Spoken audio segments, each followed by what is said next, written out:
and welcome to Take Your Time. What's bonking, everybody? My name is Tom Marks. Jonathan's did this, hand party thing that, literally I forgot to say what's bonking because I was so flabbergasted. Anyway. I was revealing my true mask and my true self. Oh, I get it now. This is, of course, Take Your Time, Persona 5 Royal podcast, where we talk about Persona 5 Royal in real time alongside the in-game calendar dates. I'm your host, Tom Marks, joined, as always, by Jonathon Dornbush. Just had my usual panic moment of, am I recording everything, even though I said I was? Yes, I am. So we're good to go. I mean, excited. I think that's normal for podcasting, I think.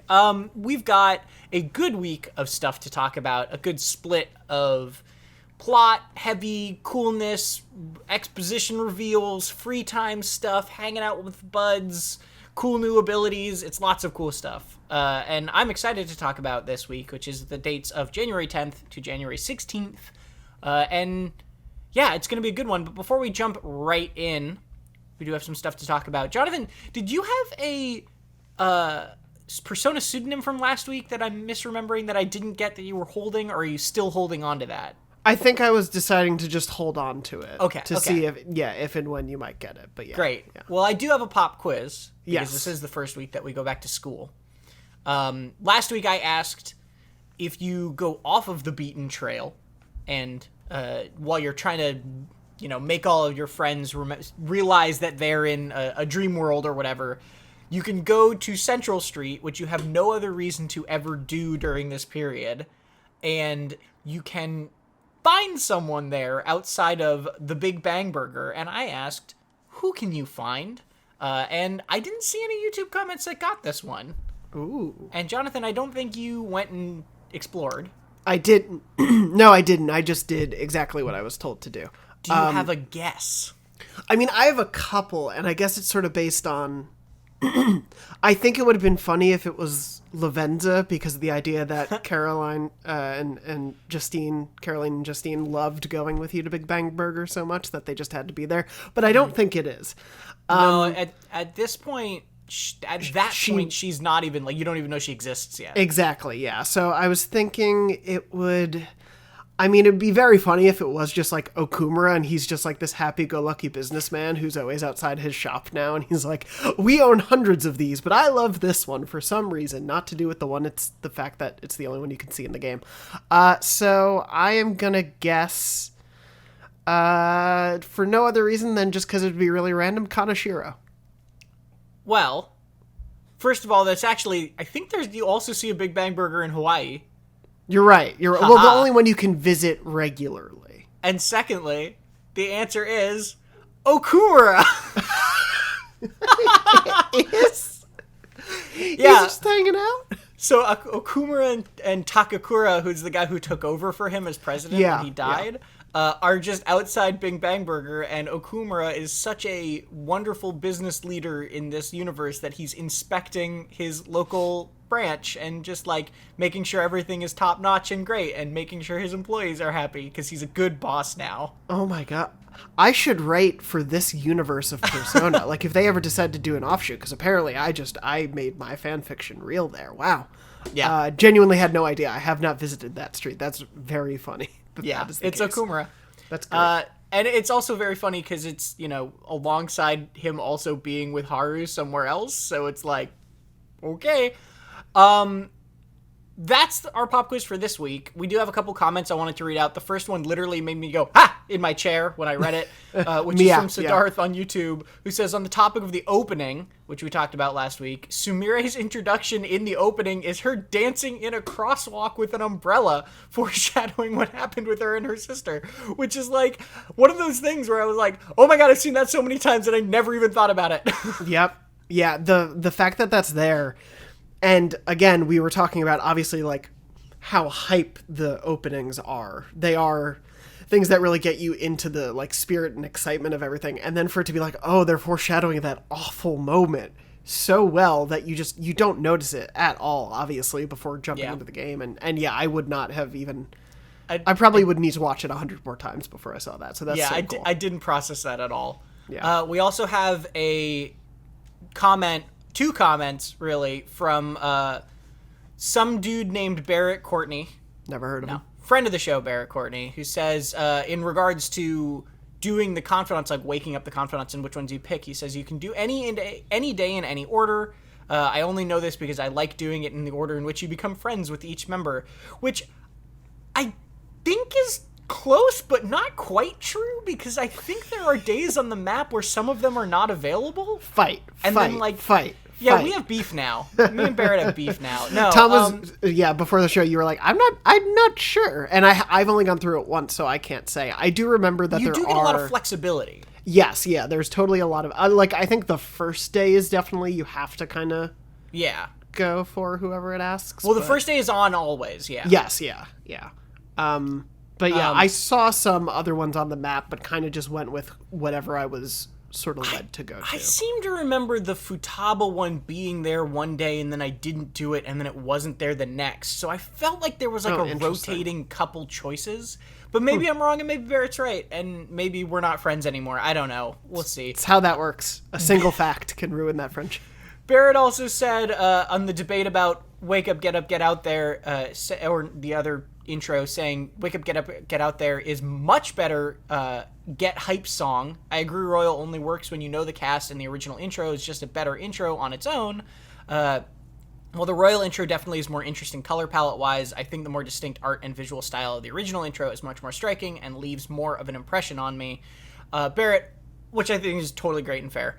Barrett also pointed out a good thing, which is pretty sure Makoto's mom died when she was really young, enough so that she wouldn't know who she would be wishing back, which is probably also part of why Yusuke didn't wish his mom back, because she died when he was really young, right? So I think that's probably good logic for like why those characters were not necessarily wishing for somebody that they only barely sort of knew back. And that makes a lot more sense to me this week, and obviously we'll get into it, but as they sort of discuss like how Maruki goes about deciding what people want their reality to be, right. It is like those are the people that those characters talked about most. Like Yusuke obviously talked about referentially to his mother and the amazing work that she did, but he didn't talk about like their bond. Because of her being gone so early in his life, and same with Makoto, like her focus is often on her dad and her sister, and so that makes sense, especially knowing how this seems to all be constructed, that they would be the ones who come back versus who doesn't. Yeah. We also got some emails, Jonathan, if you want to read some more emails. We did. Speaking of, we got an email from someone named Barrett Courtney.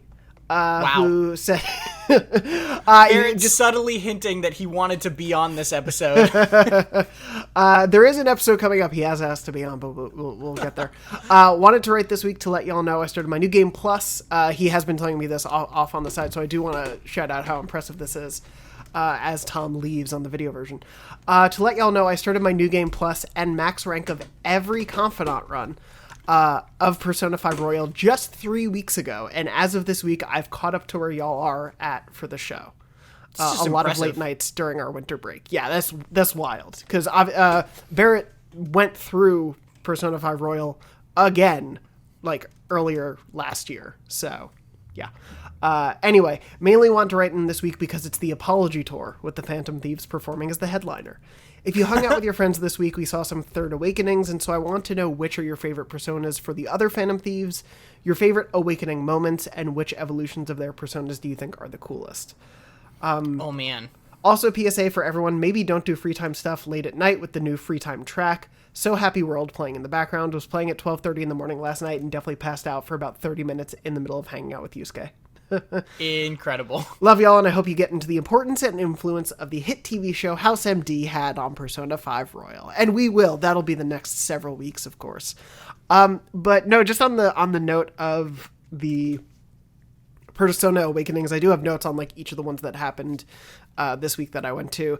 I do feel like, to be honest, we could get like a whole episode out of ranking the Phantom Thieves personas. Like, yeah, just in terms of who they are and how they come into it. Like him asking like our favorites immediately made me think of like, I do always and have from the beginning loved Makoto's Awakening. Her Awakening, yes. And her persona, like both, like the Awakening, and then having her get on this anthropomorphic bike and just wrecking shop at Kanashiro's is great. Like, it is so hard for me to top. There are really great ones otherwise, but that's, I think, probably my favorite. Yeah. It is hard for me to think of any other answer besides motorcycle persona. It is really good, yeah. Like, to the point where when that one transformed and became, like, a transformer person, I was like, aw. Yeah. Motorcycle. There were definitely some transformations that I was like, oh, that's not what I wanted as cool. Some of them are weird, some of them are really cool. And Yeah. it just sort of is, like, depends on each person. And we could definitely talk about some of the other ones that come up, but yeah, just at least in terms of the original lineup, because I do, like, Barrett, to your question, like, I do genuinely think we could probably list and rank all of them and get, like, a full show out of that. Yeah. I always have a soft spot for some reason for Captain Kidd, Ryuji's, and I don't know if that's just because the idea of a dude on a big pirate ship is cool to me, or it's because I've heard, like, I can't not hear Ryuji yelling Captain Kidd when I hear the name in my head. Like, it is just so ingrained together. Sure. Whereas I don't have that connection with, like, Yusuke's persona, who you can tell I don't care about as much because I called it Yusuke's persona and not its name that I'm forgetting. Goemon. Thank you. Though that one, yeah, to be fair, that's a pretty iconic Goemon, I guess. Goemon, I mean, the main reason I remember Goemon is because of the video game Legend of Goemon. That's fair. Yeah. But yeah, like, on the whole, I think the Makoto scene is hard to top for me, but I do think there's a lot of interesting discussion to be had between, like, where the rest of them lie for both of us, probably. Yeah, I agree. There's a lot to dig into there, but at least initially I agree that I think I really love Makoto's transformation and her initial persona a lot. Totally. Yeah. We did have another email that I wanted to read. This one is from Katerina, who wrote in and said, "Hi, Jonathon and Tom. I've been a huge fan of your podcast ever since I started listening in May of last year and can't believe it's almost over. You guys definitely give me a reason to look forward to Mondays. One reason I love listening to you guys is you point out details I hadn't noticed even after 2 playthroughs. I had no idea about the dog's appearance, as I think we talked about last week. I really enjoyed Akechi's over-it attitude in the 3rd semester. He's snarky and bloodthirsty, and I couldn't ask for more when regarding his character. He's definitely my favorite part of the new semester overall. I really wish we could have kept him as a Navi for longer, but alas. I think the dynamic between Joker and Akechi is really interesting in the Royal editions, and I'm excited for Jonathon to see the rest of what Royal has to offer. Keep doing what you're doing. I'll always be tuning in. Katerina. P.S. Who would you guys say is your favorite character so far? I'm between Makoto and Akechi. And, like, favorite character is definitely hard to narrow down for me because I love so many of them for different reasons. Especially because, and again, this would probably be a whole episode, but, like, because of their relationships with Joker also really influence how I feel about them. Like, the journey, and I think I've made this somewhat clear in the way I've talked about it, the journey you go on with Sojiro makes me love that man so much. Mm-hmm. In a way that, like, I think of the other non-party confidants, it's hard for me to have anyone close to him because I think that dynamic in that relationship changes in such an interesting and wonderful way. Yeah. But that's hard. And then, like, when you get into the Phantom Thieves themselves, it's like, who's my favorite child, basically. Yeah, I think probably my favorite character is either Ryuji or Yusuke. But then, similarly, like, favorite character, including relationship and journey they go on and all that, is probably Akechi. Especially in Royal. He's just such an interesting character and such a bloodthirsty character. I got, in the middle of... We'll talk about the actual palace in a bit, but, like... during this point, at one time, I had a showtime with him and Joker, and there's, you know how they have, like, alternate voice lines for the showtimes, or it could be them saying one thing one time and then a different thing next. It keeps it a little fresher. Yeah. There's an alternate version of Akechi's showtime where he doesn't say anything. He is just laughing maniacally and horrifically the entire time. That's perfect. Oh my god. And it's amazing. Like, yeah, that's so good. It's great. I love that so much. So there's, I love, again, I've said this before, crazy evil Akechi on your team is like maybe one of my favorite things about Royal, and especially this new like semester or whatever. Yeah, especially with the dynamics that are increased by Royal. Like, I always liked Akechi and thought his character was really interesting, but this one, what Royal lets you explore with him just makes him so much higher up on my list of like favorites, because I already really liked him, and then just getting to see this actual side of him, obviously it's dangerous and horrifying, but it's also very entertaining as the player. We have a few other longer emails, and since we're already a little late into this episode, I think I'll save those for later, but yeah, we do have a few others, so thank you to everyone who's been writing in and taking your time to do so. We do read everything, so it's appreciated, but yeah, we'll read some for next week as well, because we got some events to get into this week. Yes, we do. January 10th to January 16th, we've got a decent-sized week of stuff to talk about, so let's dive in. January 10th is the first day of school, and the funny thing was, last week, we talked about how you didn't go to sleep, so you didn't see the Velvet Room thing, and I did, and I was like, oh, it's not important at all, it's just like, they're just talking about the Velvet Room, and then the first day starts and everyone starts with a text message conversation or like a conversation with Morgana of them being like, oh my god, Lavenza said that? We have to tell the whole gang what Lavenza said. And I was like, what did Lavenza say? I don't even literally remember. I think it's pretty, because I did see it this week and I still didn't really write it down. I think it was basically just like, hey, we should talk about what's going on. Like, the fact that you're in the Velvet Room is good, but yeah, we need to have a talk. And the specific thing that the gang picks out is that she basically says you have to choose your own fate for this world, implying that it is your decision whether you want to leave this reality or fix it, right? Yeah.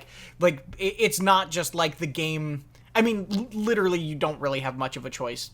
You either lose or you keep playing or whatever. But the game is basically saying, like, you could just stay this way. If you as a group decide to just stay this way, that's your choice, right?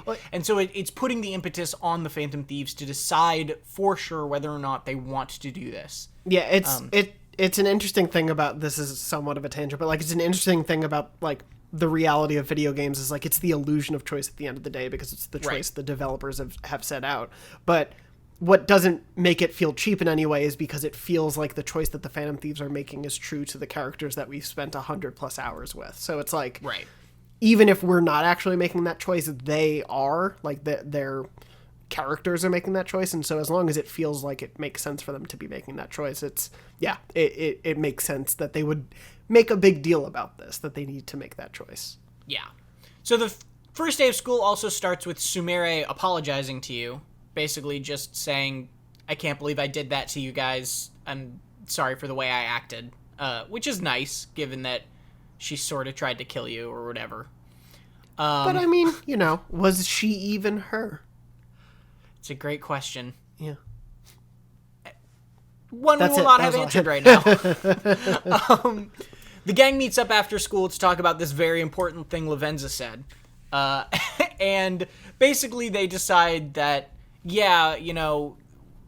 some people seem to be happy, but like, this isn't right. We all know this isn't right, and we're going to fight for the reality that we believe in and the one that we think is real. I like this moment a lot because Ryuji's like really like says some smart stuff, and then everyone is silent, and everyone was like, and he's like, what, did I do something wrong? And they're all like, nah, Ryuji, that was a really good point.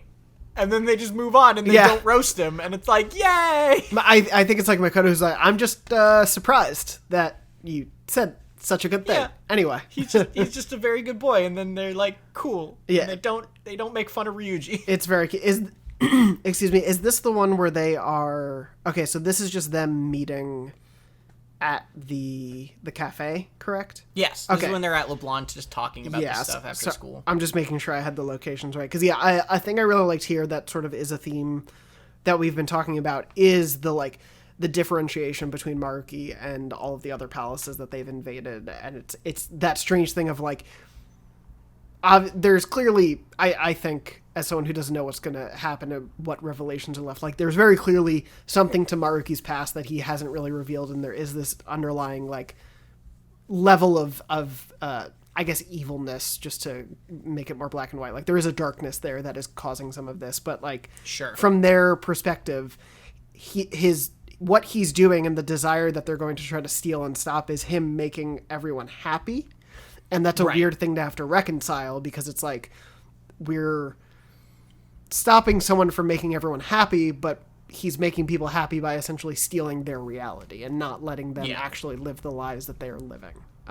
So there's just a line where they're like, we're trying to, like, save the reality we believe in, not reform society. And it was just sort of like a nice, okay, here's what makes this actually different. It's different from something like Shido, especially too, where, like, Shido, everybody else was just, like, completely selfish goals. Shido's goal was, like, to steer the country in the right direction and make it prosperous, but very clearly the way he was doing that was self-serving and distorted in a way that he just, like, didn't care about people. He just wanted to lead, right? He just wanted the power. Where this is, like, at least from what they know now and what it looks like and what Maruki is saying, is not really that, right? Like, Maruki claims he's not in it for the power. He's just doing it to make people happy, and power is kind of coming as a result of that. Yeah.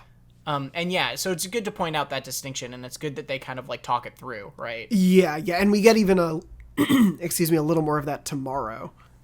For sure. But yeah, I do like that is a through line here, and it's something we've talked about before, where it's like, they don't just go head first into every mission infiltration of, like, okay, we're doing this because we're the Phantom Thieves. It is like, do we have a right to be doing this? Do we, like, are our intentions true and good and all that too? And I do like that conversation continues here.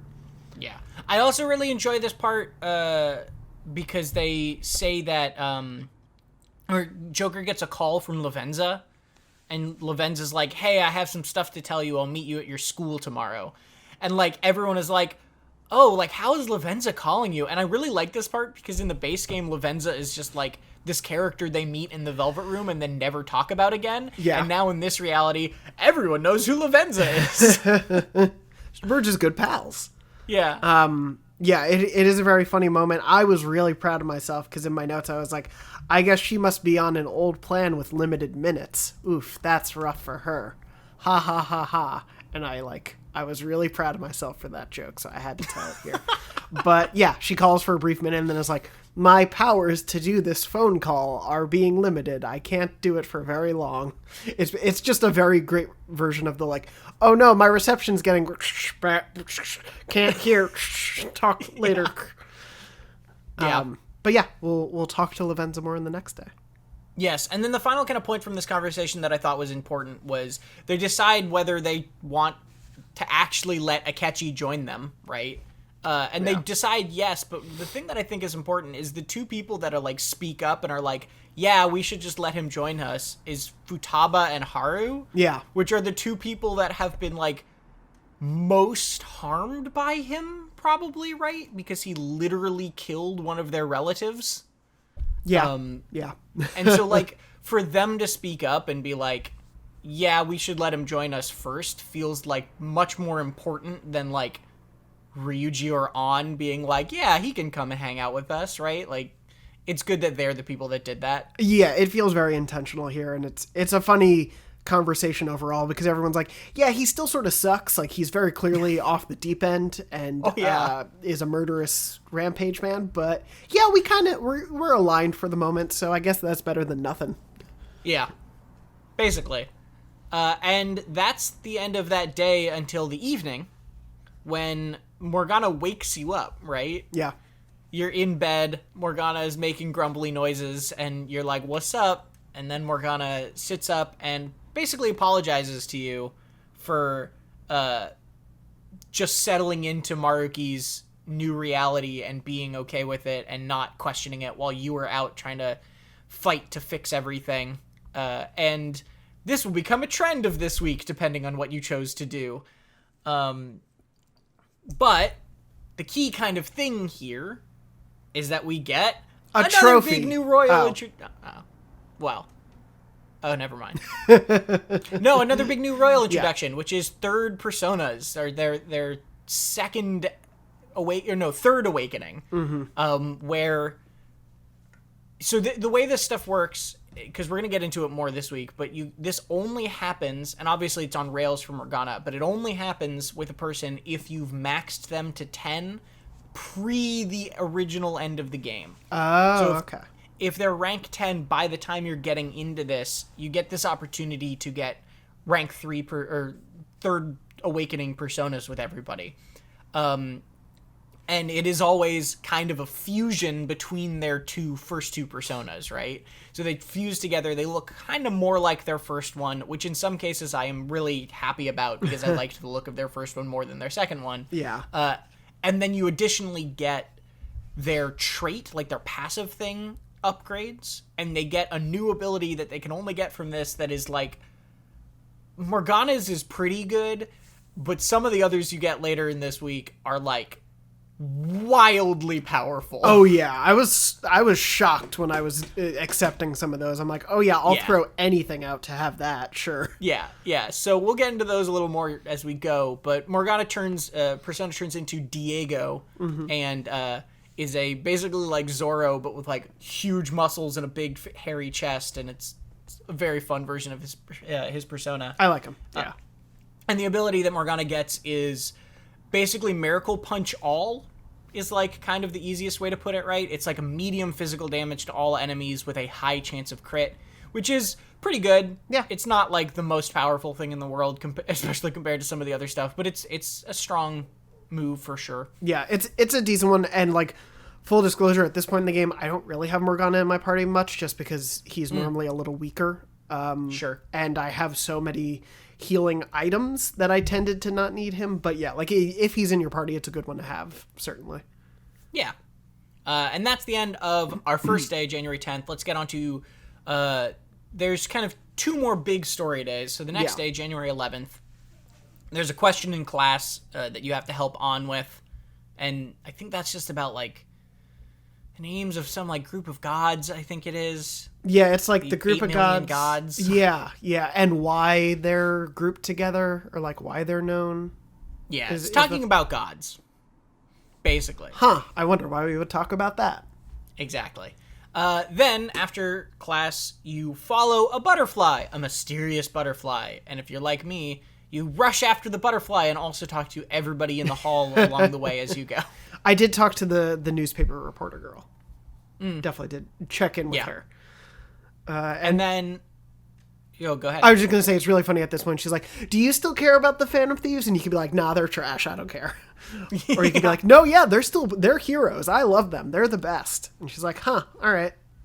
She wishes she could interview them. And she's like, that'd never happen. What a ha, shame. ha, ha, ha, ha. Anyway, you follow the butterfly. It goes to the nurse's office. How plot convenient that is.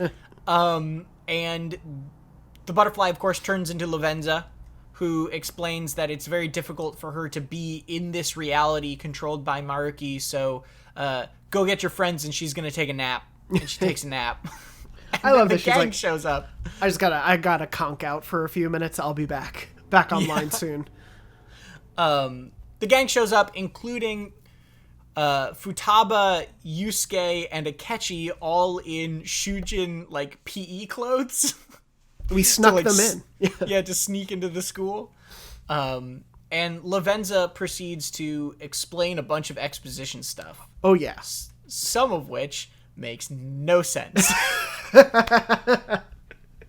It is. I don't know if you had this experience, but I was literally taking notes at one point and went, what am I writing down? There were definitely some lines where I was like, I feel like something got lost in the translation and no one double checked it, or like had to, like, it felt like they were literally translating and then didn't reshape it a little bit to make a little more sense. Oh, interesting. Yeah. Which could be totally off base. Like, granted, sure, Lavenza does speak in a very sort of, I guess, highfalutin way, is the, like, sometimes talks in this broad sort of exposition. But yeah, there were definitely some things in here I'm like, I don't really know if that means anything right now, but okay. Sure. So the big takeaways, though, the big kind of headlines of this are that a lot of this is speculation. It's presented as like, Lavenza's like, I'm speculating on some of this, but probably it's all true, is basically the way it's presented to you.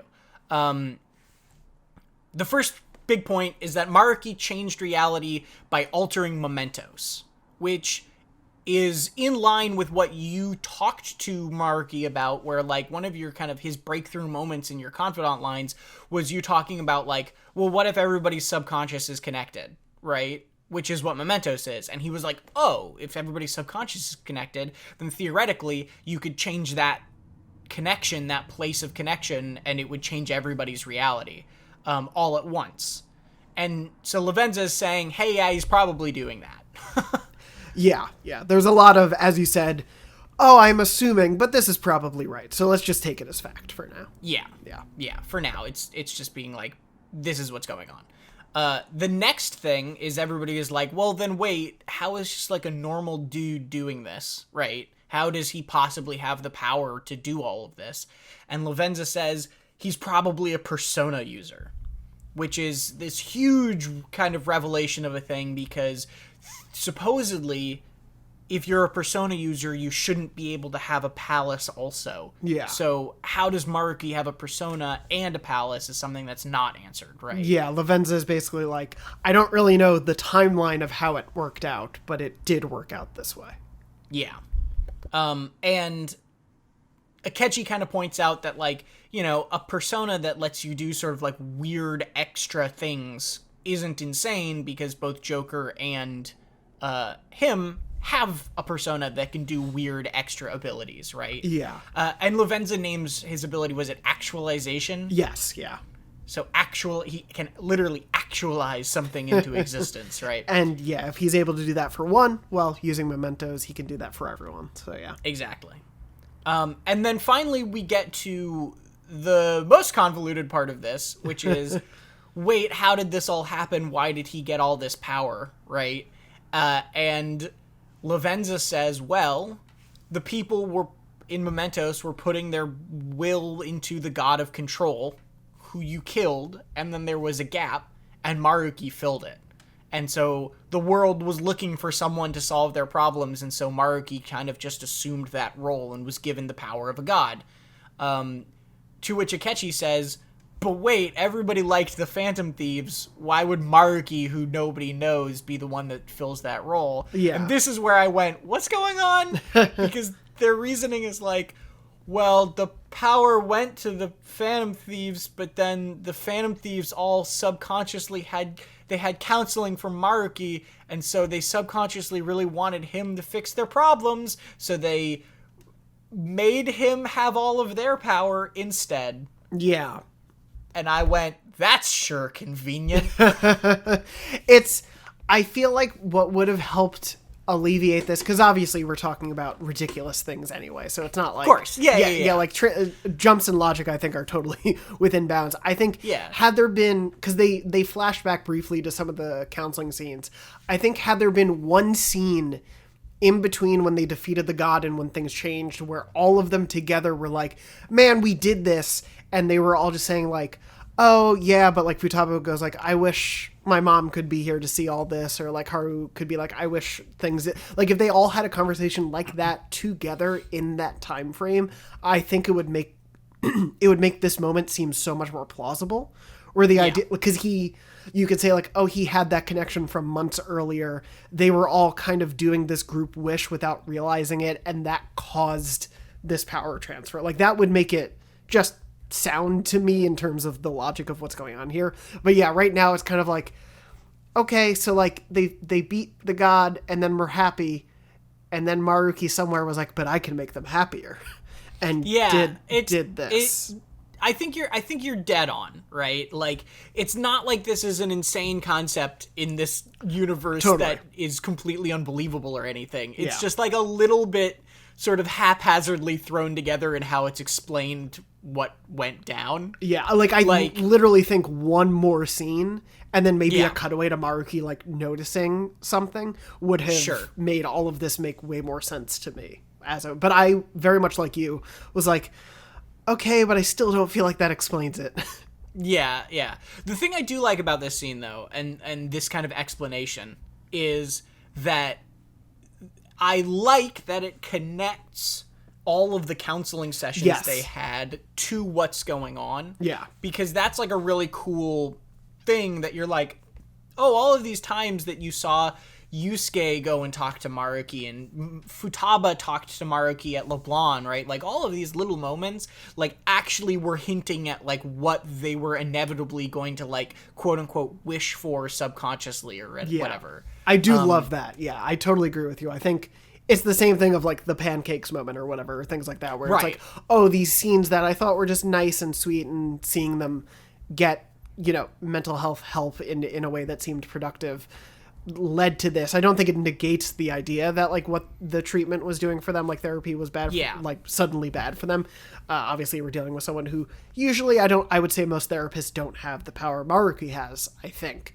We'll find out maybe one day. But no, I do like that it revealed sort of that connection to those things. And I do really like, Lavenza does say, and I do think it's important, again, to the sort of gray area that this all operates in, where it's like, we don't know necessarily that Maruki intended for all of those conversations to give him the in that he then had.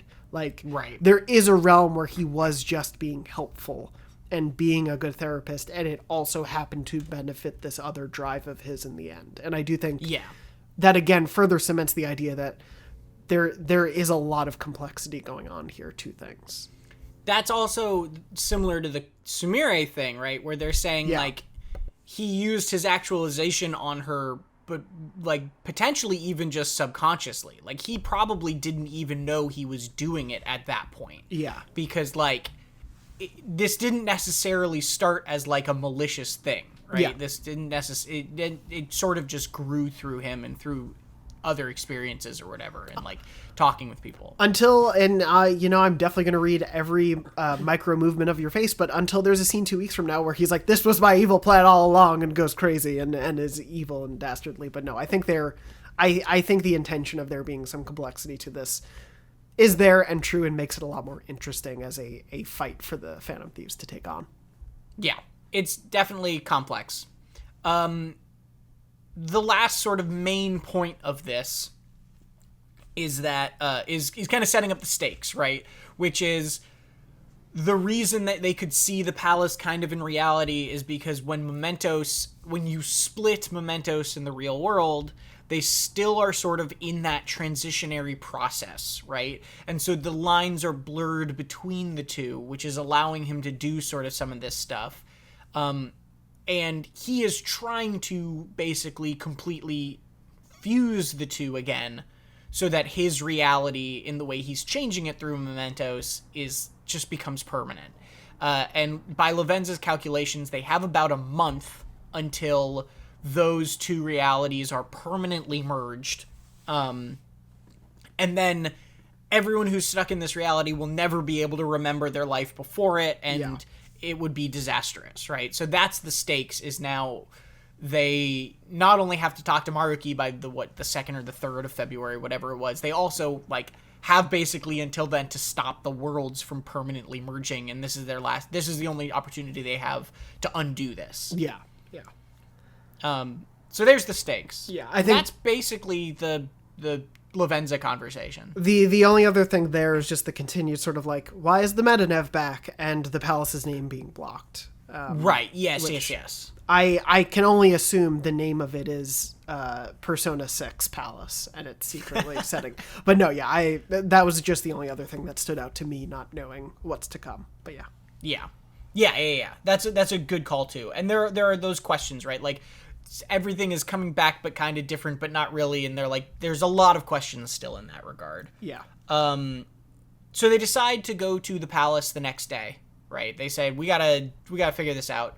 And they also talk a little bit about, like, well, what about Sumire? And they're like, well, she has to figure this stuff out on her own, right? She's going through some stuff. And then, oh no, she's been eavesdropping the entire time. I mean, hey, it saves us from having to, like, recount everything. Exactly. It works out in that regard. Yeah.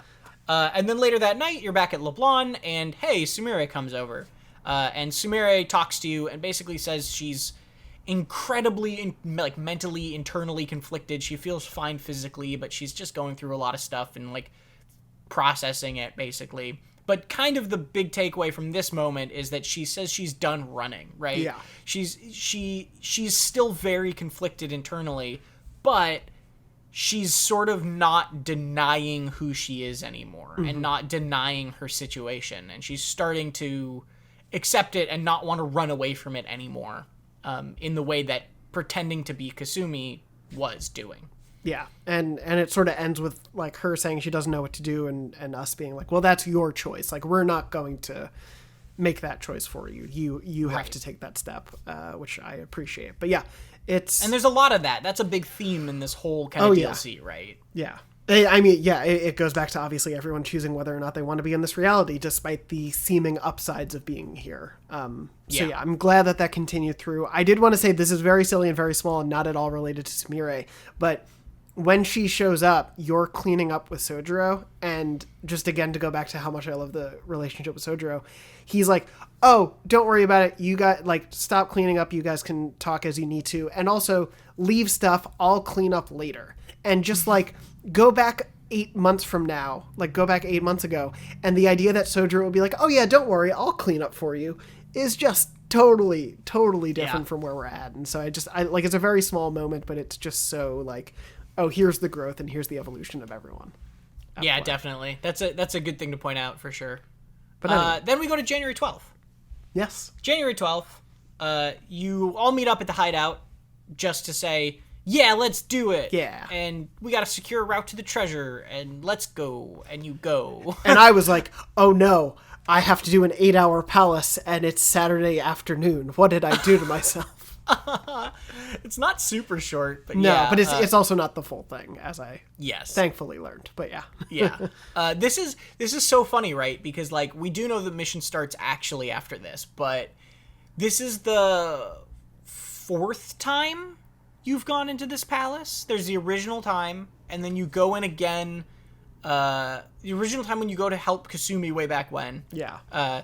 Then you go again with Akechi and Kasumi before, and then you go again just with Akechi. Yeah. And then now you're going again with your team, and then you have to go back after this. So, you have to individually enter this palace 5 or 6 times by the end of all of this. It's wild. I appreciate it, because I do think, sort of at the beginning of the game, they made a big deal. I forget where it happens for the first time, but the idea that you would have to go back into the real world to deal with roadblocks.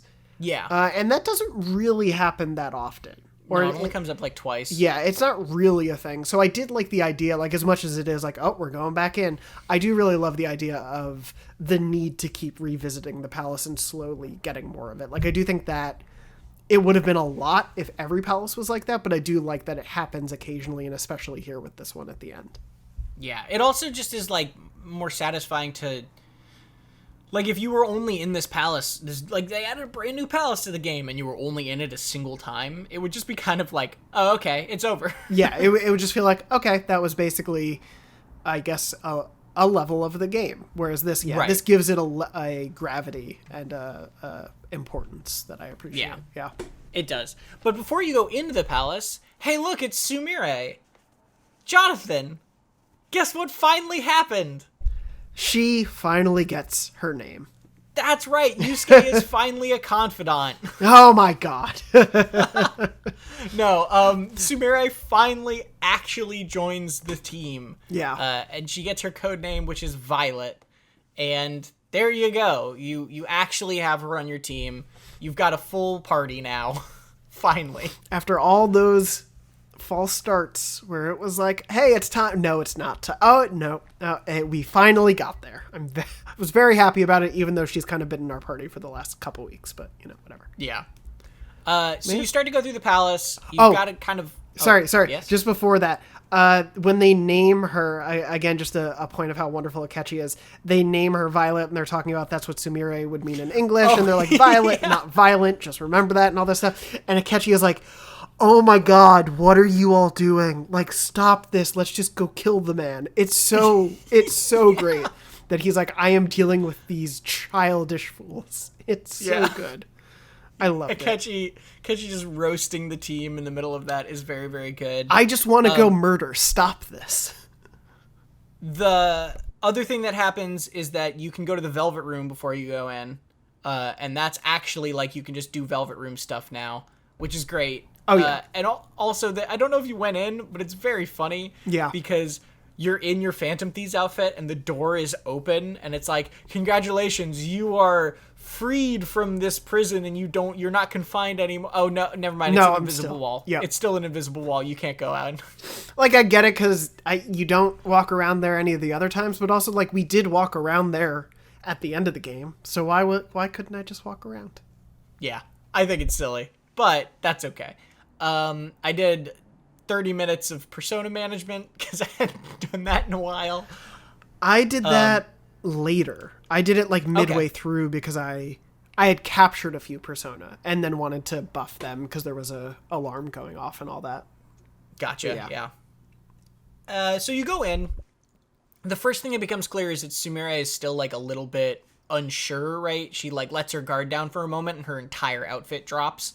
And that very quickly is resolved where she has a kind of, not a second awakening because it's still Cendrillon as her persona, but basically she like rebonds her contract with Cendrillon as Sumire rather than Kasumi, right? And kind of refines herself in that regard.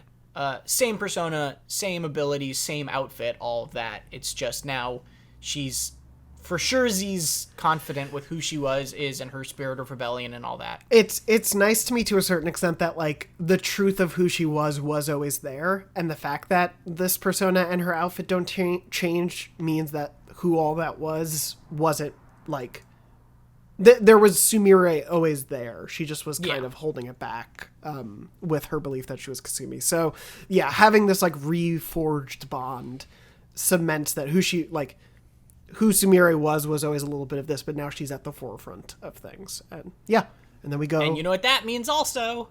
She rips a mask off and causes her face to get bloody. Well, that, but also her confidant unlocks, so it's no longer limited to rank 5. And now it can be up to rank 10. Yeah. And she's an actual full-fledged confidant now. I love seeing that, and it made the rest of this week very difficult for me. I bet. Very frustrating. I'm really curious to talk to you about how that played out. But the other thing I wanted to point out here, which is talking about tiny details and them hinting at her in weird, funny ways before you know it, the Faith Arcana, which is what she is, the tarot card kind of burns away and shows this other version of it. The original tarot card for Kasumi is a skeleton person. And then when it burns away, it's a normal person. So literally, it was a tarot card showing that she was dead. Like, it was like, this is a dead person's tarot card. And then it becomes alive when it's Sumire. I love it so much whenever they do that stuff. It's so cool that they've seeded great all little of details. this. Yeah. Great little details. Moving on. We fight and then keep going. You fight. So the first thing is you're trying to get through this door that has a key card. You overhear, or Futaba overhears, a shadow talking about how they have a key card.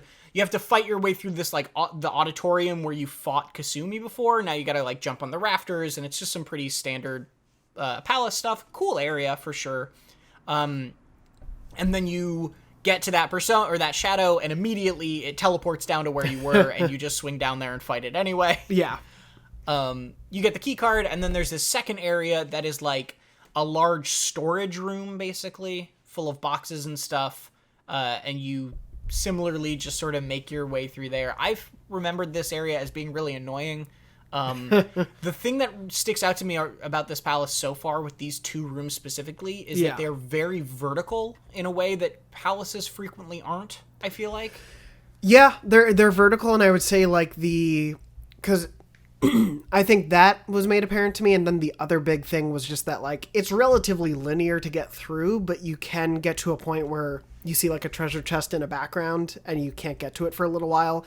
And it's not just a matter of kind of quickly finding a route around. It's, like, a full little side area that you need to navigate toward. The first time I played this, you get to the end of that first room, and you see the treasure chest down there, and you're like, wait, I missed that treasure chest, and you go all the way back down to try to see where you missed it, and then you go all the way back up, and then you just find it later. and I did that the first time, and then I did that again this time, and then I went, wait, I did that the first time. Yeah, I get it, because when you're first down there, it's like, okay, maybe there's an angle in between some of the boxes that I'm just missing that I can sneak through, or it'll let me like hop between.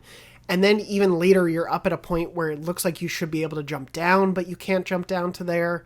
And then, you have to go through the full, like, other area to be able to find a side area to go through. And that chest, man. It's fine. I didn't need to get it. But it did... I very much had a similar situation of, like, why can't I get to... Oh, it's just because I needed to keep going forward. Yeah. But overall, I like this kind of first glimpse, or this, like, third or whatever, but, like, this next glimpse at this palace is, like, these rooms feel cool and creative in a way, in how they're laid out, in a way that, like... feels a little different from the other palaces, right? It doesn't just feel like entirely more of the same or whatever. I do like it also in terms of the other palaces, because I think, at least so far, it's setting up something similar to the casino, I guess, where you have the, like, front house and back of house areas where it's right. Like, there is a very big difference to where people are getting their help and their treatment versus all of this stuff that's in the background that sort of personifies the amount of effort and work and cataloging and things that are going into changing the reality of every single human being on the planet, presumably. So it... actually, I think it is just Japan. Probably just Japan. But obviously the end goal, I assume, would be to change everyone. Sure. But there's a moment on the train to school one of the days. Where the, like, news reporter talks about how, like, Japan is becoming one of the most prolific countries, has suddenly become one of the most prolific countries in the world or whatever. Yeah. Yeah. But, I like that back and forth of it. Obviously, if even the, big shipping container areas aren't the most, like, visually dazzling thing, I like the contrast of these, like, darker areas versus the stark white, like, almost oppressive, doctor's office waiting room whiteness to all of it.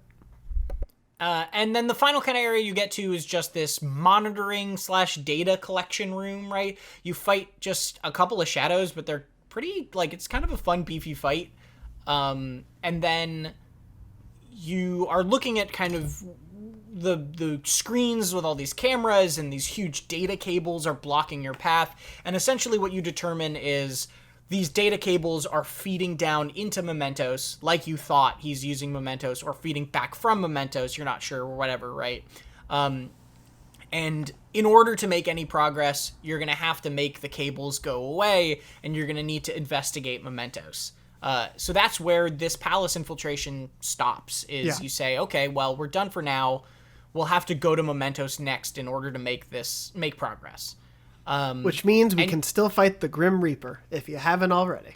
There you go. See, this is why I said don't worry about it, right? Is because you're going to get to this point and be, I don't know, I'm like level 83 or 84, right? Yeah. And like after some mementos grinding, you'll be 99. It'll be okay. It won't matter. Yeah. Yeah.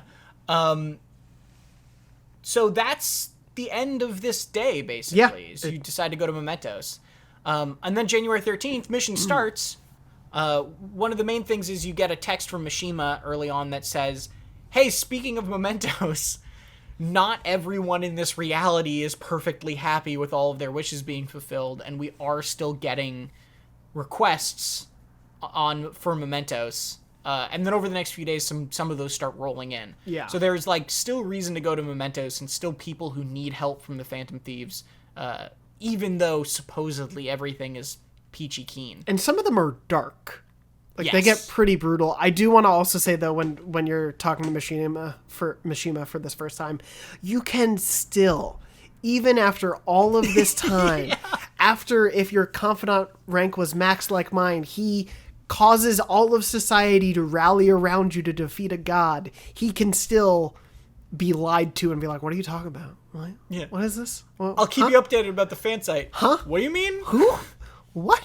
Yeah, it's Who just, are you? It's so funny that they're still like, this is a joke you can pull on this man. Yeah. It's so strange. But anyway. Yeah. And then you go to school. Yep. You go to school, and I guess this happens before the mission start or whatever, but On catches you and says, hey, can can we talk later? I want to talk about some stuff. And you say, sure, of course. And then you can totally ignore that. What's funny is, though, because I think you were saying texting, but you're with Mishima at this point. Like, he's in person. Right. And it's very funny because he's like, I can just leave, I guess, guys. And I was like, no, not. I literally said after school, it's fine. Don't worry. Like, you can be here. It's okay. Yeah. It's just very Mishima. Mission starts, and basically they bring up, like, yeah, we need to go to Mementos, but, like, I don't know, we don't have to rush. And, like, what that kind of feels like to me is...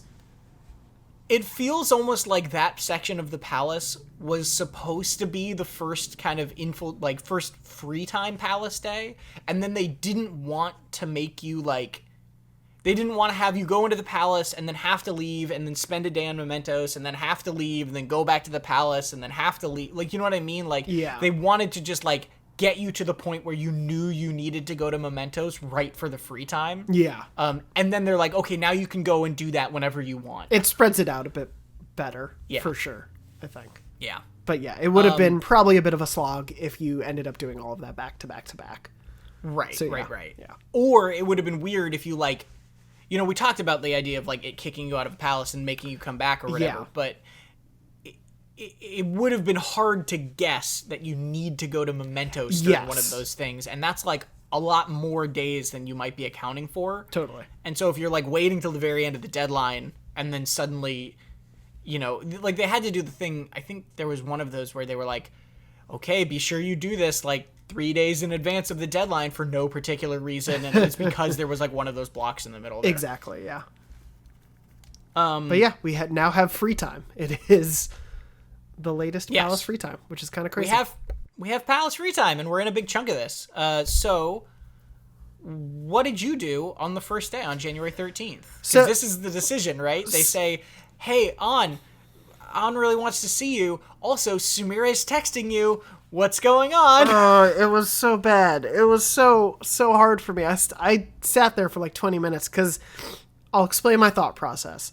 Even though with all of these awakenings that are options throughout the week, they are like, it's no rush, but just like when you want to chat, we should chat.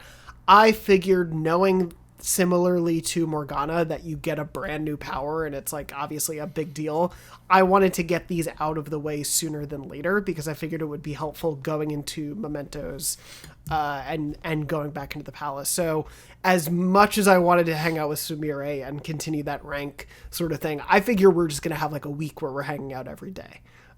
Which Makoto will probably not be pleased about in my universe, Haru probably in yours, but I assume I will get time to hang out with Sumire because this is the only time I can do that, like this chunk of the game. So congratulations, you have made the correct choice. This feels really mean to me as a false choice because, yeah, you will get more opportunities to hang out with Sumire. If you don't hang out with these people right on these days, the time to do these transformation scenes is like way more delayed. Yeah. Like you have to do like, I think I saw something online that I'm not sure is true that said you like have to like literally secure the route to the treasure before you can hang out with them again. Oh, wow. Which I think might not be entirely true, but that would like be... it is.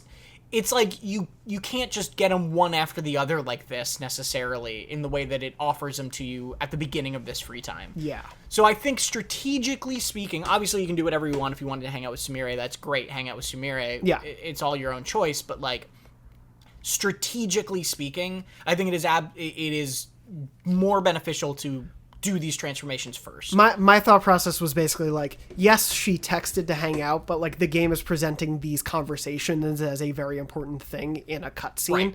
So let me, especially since this is just my first time through the DLC, let me go to the thing it's telling me to go do, because if it really wants you to hang out with Sumire and have that time, it will give you that time. Otherwise, what's the point of opening up her confidant line? So, yeah. Obviously, you might have other confidants to hang out with throughout the week and throughout this free time, which I did.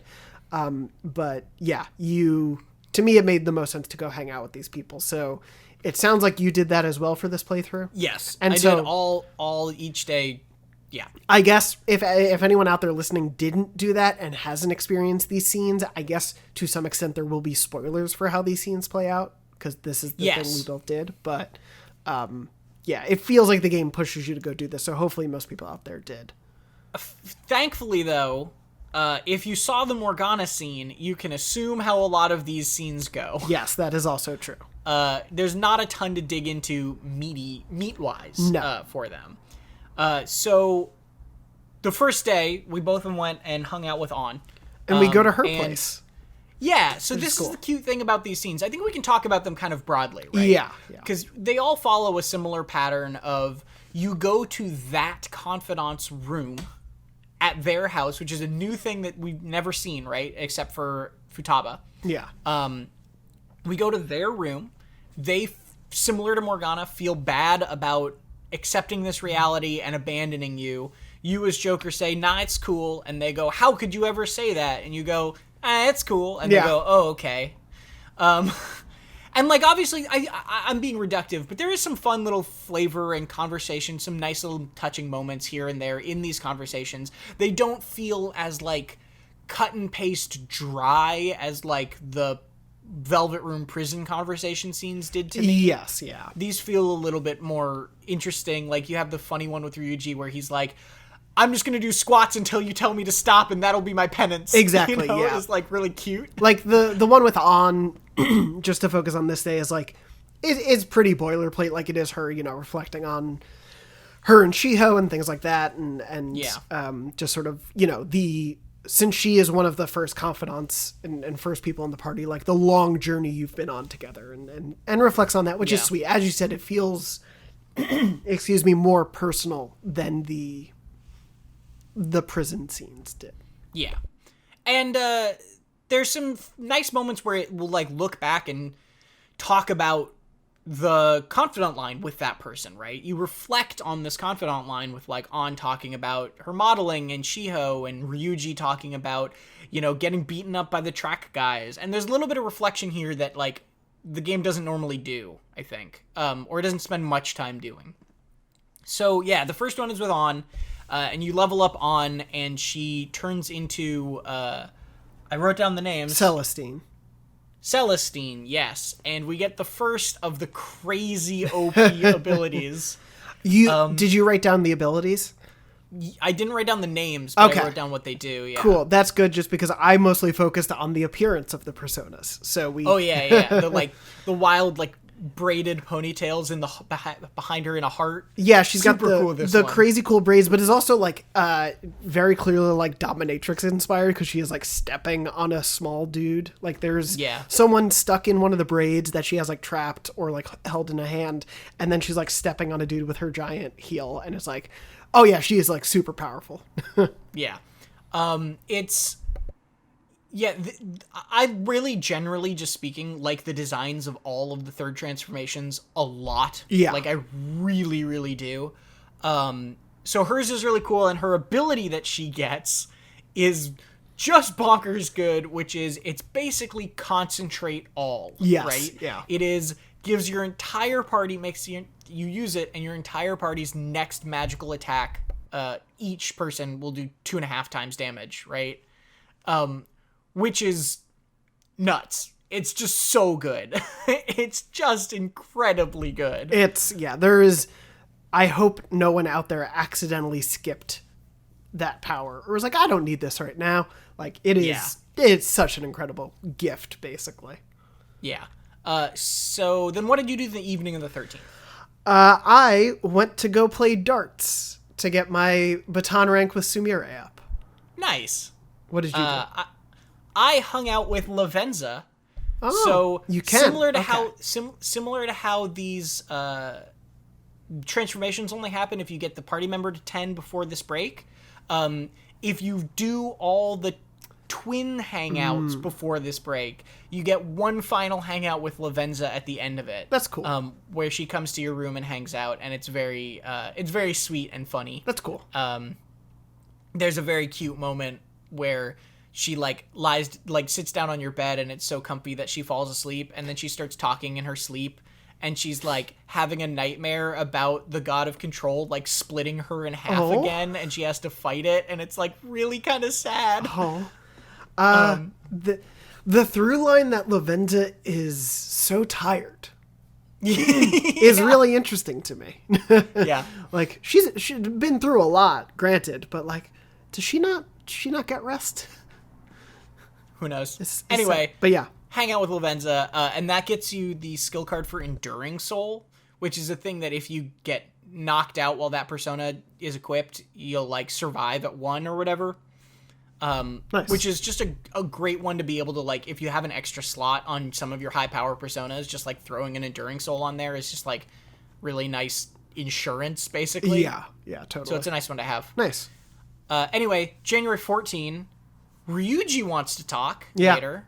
And then you have a quiz question about utopias, or about, it's like an author. It's involved. It's related to utopias. It was that, and then there was also a text chain just talking about, like, throughout the week, I guess there's little hints and things of, like, people acting differently and sort of showing the effects. And here it's about, like, one of Yusuke's classmates, just essentially their whole art history being gone.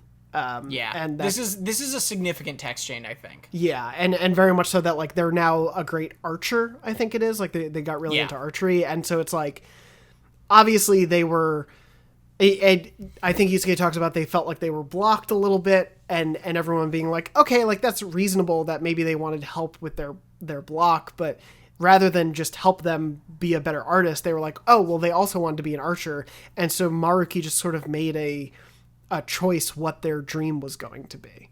Yeah. And it's made a judgment call about, like, oh, well, painting is causing you too much pain, therefore you're going to do this other thing instead. Yeah. It's like, I think that's a really important thing to talk about, or that they show, because it shows that, yes, he's trying to make people happy, but, like, he's just making choices, right? Like, it's not some sort of scientific way he's doing this. He's just deciding that this person is no longer a painter and never was, and now they're into archery, right? Because he thinks it'll be better for them. Exactly. And it's funny because it's essentially like, well, it's probably because they put so much focus on art, it would naturally lead to more frustration as you're trying to get better at it, versus archery, where it's like, if that was secondary to them, maybe they didn't have as much of it at the forefront, where it's like, if those things were flipped, would he have then just made them an artist instead of an archer? And it's like... Yeah, and it brings up also the point of, like, you know, well, like, what about all the work that this person put in to be a good artist before this? Like, Maruki clearly doesn't think that, like, what came before it matters, right? Like, he's not respecting the effort they put in to train to, like, maybe try and get past that block. It's like, nah, never mind. It's just, you're not doing that anymore. Exactly. So I think that's a really good, important moment of, like, you know, showing that, yes, Maruki might have good intentions, but also the way he is going about it, even beyond holding reality hostage, is not perfect by any means. Yeah, 100%. Then we both hung out with Ryuji? Yes, yeah. And he did his exercise until we told him to stop. It was very cute. It's kind of sad also. He's like, I know I'm not smart enough to come up with something better, but... I think the end of the game with Ryuji has done this really interesting thing of, like, there have been several times where he is sort of self-aware to the point that he is, like, not as emotionally complex as some of the others, but he, like, knows what he thinks is right, and sometimes lets his, like, anger at himself get the better of him. Like, it's a really interesting emotional sort of depiction that they're doing with him that they don't really do with anyone else, that I really have appreciated a lot more the more I've gone through this playthrough. And you tell him in this moment too, like, you're like, you can be like, you really matured, man. And I think it's true that, like, Ryuji's matured to the point where he's at this point in his life. You know, they talk about things with expertise, like when you're, like, trying to learn a game or something like that, where, like, at a certain point you start out so bad you don't understand how you're bad, right? Yeah. And then at a certain point you get good enough to understand how little you know about the thing, and that's, like, really demoralizing. And I think Ryuji, like, kind of in a sense in his maturity is, like, in that phase of his life where he's, like, he's grown enough to realize that he, like, is not, like, always right about everything, but he's very confident with himself, but he's, like, kind of being hard on himself now at certain points where he's, like, definitely grown, but he's, like, still doesn't have the confidence of, like, oh, I'm dumb, you know? Like, he's still very down on himself because he's, like, grown to the point where he realizes kind of how childish he was being at times. He's much more really self-aware. Interesting. Yeah. He's much more self-aware now. But he's still not past the point of like self-aware and understands, as you were saying, like where he's bad at a thing. But he's still sort of like dealing with the ideas of like, oh, me being bad is a bad thing rather than I can learn to be better. Right. Sometimes like he's continuing to improve in that way. And I think it's a really interesting depiction of someone's emotional and maturing growth that you get to see that is a bit different because, like, as we've said, most of his, I guess, personal troubles are important and not to devalue them, but they're at a lower scale than like Haru's dad having been killed after being this megalomaniac, controller of a food dynasty sort of thing, or like there's she even on dealing with Shiho's potential suicide and the harassment of Kamoshida and all those things. It's like for Ryuji, it's often depicted as, well, the guy just wanted to be in with the track team and he was kind of bullied out of it by some bad adults. And it I don't think it devalues that though, but I think this is showing some growth and some emotional exploration that the other characters don't get to help kind of like balance the scales a bit, which I appreciate. Yeah. Anyway. And also, his persona evolves, and now instead of riding a pirate ship, it's riding a yacht. Yeah, he's riding a yacht, got a real cool gun arm. What's this his name? William. William, yes. And William has the partner pair to On's crazy OP ability, which is Charge All, right? Yep. This is not the actual name of it, but basically it does charge for the entire party, which makes everybody's next physical attack deal 2.5 times damage, which is just also incredibly good, especially for the strategy I like using, which is usually like get Yusuke in there and have him use physical all attacks that are charged up. Yeah. Like having one person be able to do that to the entire party is nuts strong. It's really, really good. Yeah, the two of them back to back, coupled with other buffing abilities, it's like I can't wait to fight with all this. Yeah. The next day is a pretty. Excuse me. That evening, I went and played darts with Akechi. I'm sorry. Yes. How dare you? So that evening, I went and played darts with Sumire. Nice. So that was my last one because I'd already done Akechi all the way up. Yeah. Before he betrayed us. That's fair. Yeah.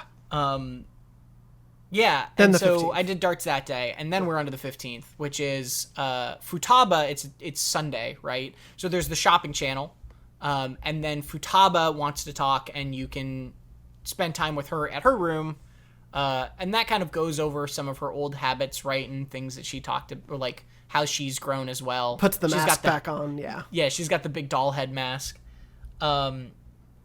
And then she awakens, and hers turns into Al-Azif, I think? Yes, yeah. And this is kind of a slightly less exciting one, where it's basically just like your party's extra abilities will trigger more often, and maybe she'll do like a super big buff. It's just like slightly better version of her. But I do think her transformation, the Third Awakening, is the funniest of all of them, because where these others have been too like person like things, hers is like a globe and a spaceship look at each other very seriously and then merge into a triangle, and it's just a very funny. Just wait until next week when Makoto's motorcycle and her transformer motorcycle merge. I can't wait. Into a bigger motorcycle. But yeah, I did really just want to say I enjoyed this one a lot because I do think, she and Haru, I think, deal with potentially some of the. Not that Makoto doesn't also deal with, like a revived family member, but these are ones that I think we've been more connected to because we had physical interactions with Wakaba in the pyramid as a crazy Sphinx lady, and then Okumura, obviously, as a palace boss. I think her dealing with the idea of this is really difficult for me because I literally am being presented a reality where I get to be with my mom after all this. And it's like, of course she would have a very hard time. And also being the youngest member of the group, like the emotional stakes for her. But she's like, but I don't think I could live with myself knowing that that's not the reality that existed. And I think she would be very proud of the work that we've been doing in the other reality. And I wouldn't want to erase that work that we've done. And it goes back to the I don't want to, similar to the text chain, like I don't want to erase the work we've been doing. It wouldn't be right to do that. And it's really important in that sense because she, like, they also talk about the fact that one of the most surprising revelations of all this, right, which is that, like, her mom was actually alive. Yeah. You know, like she was like, I actually got time to spend with her. Like, it wasn't just some illusion. Yes, yeah. Which is, like, good that they bring that up again because it's sort of insane, right? Oh, yeah, yeah. It is a massive life change. And so, yeah, to present that to a teenager and for them to be like, no, I am going to fight for the reality that I actually have been living in and is my life is a very mature thing. And again, shows her growth over the game. Yeah. And then that evening, I am officially out of confidants for the evening and things to do again, so I went to the gym. Nice. I thought about it, but I then had my fortune read and then maxed out my rank with Chihaya because she was available to hang out with. So congratulations. Thank you. Did rank 10, got Chihaya to the end, and then, that was the evening. So cool. Chihaya, one of the few kind of other confidants who has a new outfit as well. She's got a cool new scarf. Yeah, very true. But without spoiling it, I do like kind of at the end of that confidant line, just because with some of these other ones who aren't, party members or related to party members, she'll kind of just be like, don't forget about me, but it's been great. Talk to you later. Bye. And I was like, all right, cool. Yeah. And then finally we're on January 16th, which is Yusuke's day. And basically nothing else happens this day besides Yusuke. Going to Yusuke's room is cool because it's just like an art studio, right? It's barren. Huge, cool painting on the wall. Yeah, other than his art, it is just like, no one... do you live here? Or is I liked that a lot. And he feels very bad and is very dramatic, and you basically say, you're good. And he evolves, and he gets... I think probably my favorite ability of everybody. So his persona transforms into Goro Kichi. Yes. Incredible coat. Wearing just like the most fabulous coat. Amazing. Such a swag coat. Oh, yeah. And Goro Kichi's ability is essentially Heat Riser all. Yes. Right? It is Heat Riser for your entire team. Amazing. So it ups attack, defense, evasion, accuracy for 3 turns for everybody in your party. Which is like just so good. I will never not have him in my party to start a fight. It's like, it's crazy. It's very, very, very good. Yeah. And that's our week. Oh, no, we have the evening as well. Excuse me. I hung out with Oya and we got sushi together and she got me a teacup. Thank you very much. Hey. She also has an orange jacket, right? Yes, yeah. Everyone's winter outfit's just the best. Well, I worked out. I can see how you might forget to mention. Yeah, that's fair. But that's the week. That's the week. We are deep into free time now. We've got 2 more of these transformation days to go, right? We've got Makoto and Haru, and then we're done with the main party. Assuming you hit all these people at 10 before the deadline and all that jazz, and assuming you're actually doing them. But as we discussed, I think it is what we want to keep doing at least for the next 2 days. To break down the kind of schedule of how this is going, we have 2 full weeks of free time, and then the next 2 weeks are fully free time, and then their third week is half free time, half deadline, that sort of stuff. So the way we're going to do this is next week we're going to just talk about free time and kind of like fill the gaps with some personas or confidant lines we haven't gone over, talk about some other things that we haven't talked about yet. And then the following week, we're going to actually dig into the bulk of the palace. Without getting into spoilers, we want to split this up, right? Sometimes we'll do like a little bit differently or we'll combine them. We're going to talk about the bulk of the palace, except for the boss fight, like not including the boss fight and all that jazz, just like getting to the treasure room. Not next week, but the week after. And then the following week, when the deadline actually hits, we'll talk about the boss, the end, the calling card stuff, all that. So that's how we're breaking out the next couple of weeks. Before we get into that, though, and before we end the show, although Morgana did tell us to go to bed a lot this week, didn't really did, yeah. It felt like the beginning of the game again. Yeah, it does. it's so funny that the entire base game, they're like, we should do less of this. Yep. And then they get to the DLC and they're like, never mind. Yeah, we put those days back in for you, just in case. Yeah. It's only a few. It's only like 3 or whatever. Yeah. But yeah. We do have Persona Pseudonym and our pop quiz for the week. Jonathan, what you got for me? Tom, now obviously you had a little bit of trouble before, so I'm going to give you what I think is an easy one. Okay. Who is the gregarious abode? What? Gregarious abode? Uh-huh.